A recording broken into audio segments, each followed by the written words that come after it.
Well, Jeff, welcome to the Frontier Podcast. I'm excited to have you here. Yeah, thanks for having me. This is your first episode. I don't think we've had you on in like a group episode yet, have we? No, that's probably next though, right?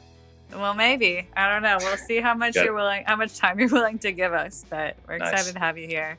And this is your team interview. So I'm really excited to just kind of talk about what it is you do here on the team, what you did before you landed here with us at gun.io. And then as we get through that career journey, I always find it interesting to kind of dig into like pivot points in your career, especially for folks listening who might want to one day be a CSM like you, or, work at a tech company, Sure. Just pulling out some nuggets of advice for them. So does that sound good? Yeah, let's get into it. Cool. Well, Jeff, I guess let's start with introduce yourself. Tell me kind of who you are and what you do here at Gun. Yeah, I'm Jeff Vedenoff. I'm a client success manager at Gun. I was hired on in September. Mid-September, around that time. And I live in San Diego, California. I've been here for 8 years, but I grew up in Orange County, born in Laguna Beach, so California native. And I still feel somewhat new at Gun, and I'm learning every day, but excited to be part of the team. And everyone's been super helpful in the transition over. I always forget how new you are. Like it really has been, 3 months? Yeah, it's been, I think, close to 3 months, but I tell Ben and the team all the time, it feels like we've been here for years already. So it's a great environment to be in, but it just seems like we sped through so much at a quick pace, which is great for, the team and ramping. But yeah, it does not feel like that short amount of time. It feels like I've been here for quite a bit. And it's also, you came on obviously as a customer success manager, but also as the first CSM we've ever had.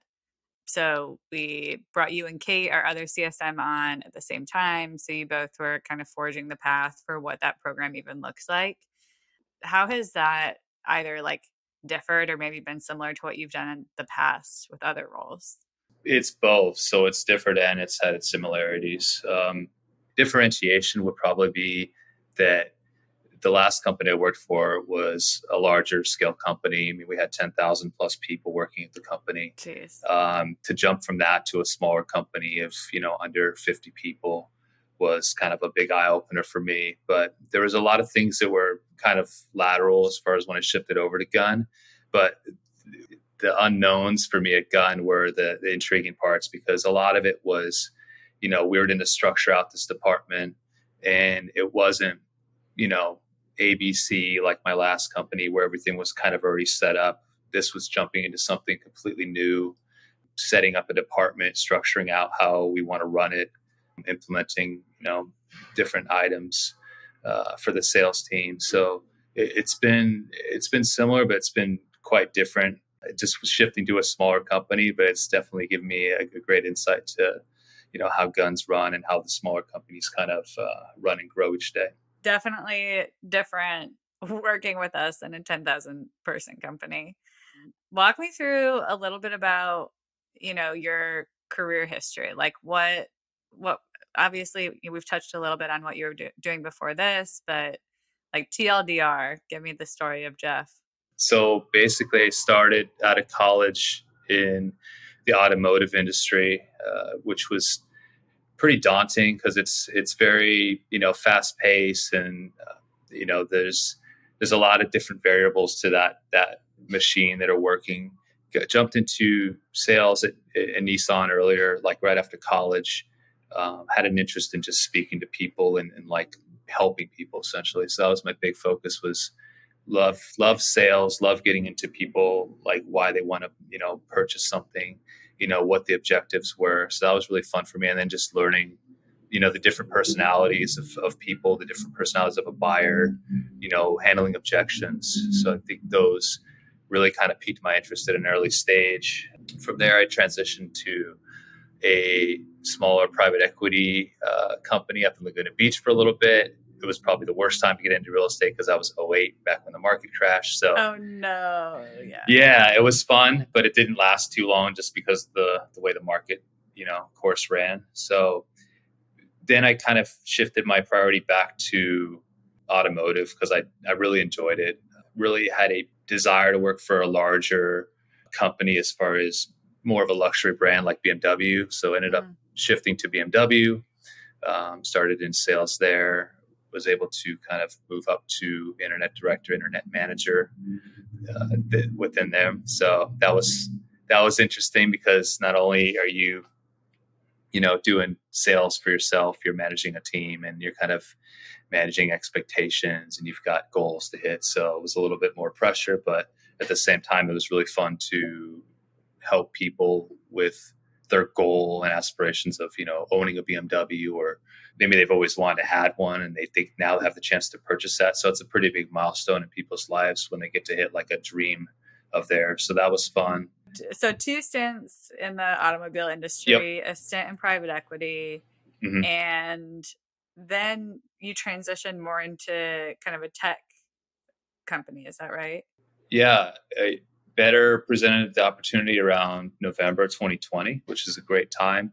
I really wanted to kind of spend more time with my family. I mean, if you know the automotive industry, it's a very tough market to be in and live in. It's, weekends on, it's holidays on, it's late hours. So, I did that for close to 7 years. And I finally had a chance at better to kind of maybe work from home, work remote, be around my family a little bit more, have my weekends off, which I didn't have for 7 years, which is like a godsend. But that was kind of what drew me in, and just that part was a facet of it, but also just going into the operations and customer success field in that area, in that division of real estate was intriguing to me.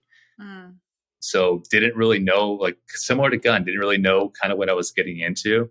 It was a big leap because I was comfortable, BMW, made really good money there. And it was definitely a hard decision to make, but at the end it worked well. And after that, led me to you guys. So led me to Gun. I mean, as I kind of look at your career from a bird's eye view, I feel like obviously the common thread has been sales, working with people.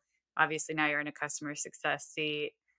And the thing that I'm always so intrigued by with people who are like kind of lifetime career sales folks is like, how do you manage the emotional piece of it, right? Because you get to help people through like making the best, like coolest, most exciting kind of purchases of their lives. And, I imagine that really fills up your tank, but you also have to help people when they're disappointed and sometimes like deliver that disappointing news. Like how do you manage your own kind of emotional absorption or lack thereof of what's happening at work? It's somewhat of a roller coaster in sales. It's the highs are really high and the lows are really low, and sometimes it's kind of like doctors and lawyers. You do have to give that bad news sometimes to the client, and it's not the best feeling, but you still have to deliver that at the end of the day because you have a job to do. So, you kind of take emotion out of it a little bit and, focus mainly on the job at hand, the task at hand, and put, you're basically, it's better to deliver news now than to wait a long time and give bad news later. So, I mean, I guess it's different with each person on how they kind of go about their day. But yeah, it's definitely emotional. I mean, if you look at real estate, you look at automotive, those are very emotional purchases. People get attached, and it's the two biggest purchases of their lifetime. So you definitely have to manage expectations and go in with a smile. Are you the kind of person who gets energy out of having conversations and like connecting one to one with people a lot during your workday? I love being in front of people. I mean, I will take a meeting with someone that I don't know or a meeting with someone I do know at a moment's glance. So just to get in front of them and like be like, hey, how's your day going? Like, how's this going? And I would much rather be talking to people than be doing the busy work or the emails or the admin. That's all part of the job, and we all have to do it. But love just being in front of people and interacting with them and trying to figure out their needs and their goals and how it can best facilitate those. I feel like that's what burns people out the quickest in sales is if their like natural kind of like the energy that they get out of work isn't aligned with what the job requires. And I feel like in sales it's a lot of people time, right? for me, like there's parts of sales that I love. Like I love being strategic and kind of fitting the puzzle pieces together and, you know, thinking about like business use cases for somebody's needs. But absolutely am drained after a day of like 2 or 3 meetings. So I just, I know that I would not perform well in a sales seat. But someone like you who's been in it for a long time, Yeah. definitely long enough to be like, oh, well, you're probably not going to burn out anytime soon. Obviously, it's a different story. It's definitely a grind. I mean, it's sales is tough. I mean, in any industry, it's tough. And so I tell people that are going into sales for the first time, it's it's 9 no's to get a yes on number 10. So I mean, it's a lot of rejection. You have to be, comfortable in your own skin. You have to be comfortable that's, when talking to people. And not everything is going to be a yes on the first time. It might take 3 or 4 times where you have to circle back to that person to get a yes answer from them eventually. So it's tough. You have to be, like I said, tough skinned and take everything with a grain of salt and take emotion out of it. Don't get emotionally drained over things because a lot of things are out of your control. You can only do your part and kind of move the process forward. I'm curious, if folks are listening and maybe they're in a sales seat outside of the tech industry and they're interested into getting into technology sales. Do you have any kind of hard won advice for them for how to go about doing that? A great window into that would be take a sales job, take a tough sales job, take something that's going to push you and it's going to test you. Another thing would be a customer specialist. I feel like that's a good pathway to being, a CSM is being a started customer specialist. Learn how people act, what their needs are, what their emotions are, what they're tied to. Once you learn those attributes, you can parlay that experience into a CSM type role, which is just the next level up. So, well, obviously it's a grind. Like you said, how do you unwind outside of work? What's your outlet? oh man, I got a couple things. So I love being outdoors, hiking, running, bicycling. I'm a photographer as well, so that really gets me outside. Oh, cool. I didn't know that. Yeah, so it's great because it gets you away from the computer. I feel like you need to unplug, especially if you're on a computer, 8, 10, 12 hours a day. It's good to be off the grid, be in nature, focus on, it's still a technology piece, but you're outdoors and you're enjoying it a little bit more than versus being stuck on a keyboard essentially. So those 3 or 4 keep me pretty tied up after work. So I can't really take on any new hobbies. I always joke that like I'm not going to be a golfer at any point in the future because it's just like it's a lot of time. But yeah, those will keep me busy for the time being. You're maxed out on hobbies. Yep. I always find like, my outlet is being outside too. And so this is a really hard time of year for me because really the only chance I have to be outside that isn't in the dark is early in the morning or on the weekends. And so that's always, obviously this has been happening every year of my life. So you'd think I would have a system by now to kind of replace that kind of evening outdoor time, but it's tough. It's a struggle. I joke because right now we're in the daylight savings time mode and it's dark at 4:30 in San Diego. So it's tough for me because I love being out after work and, getting that late run in or being outside. And it's a struggle, but March will be right around the corner and we'll get our daylight back here.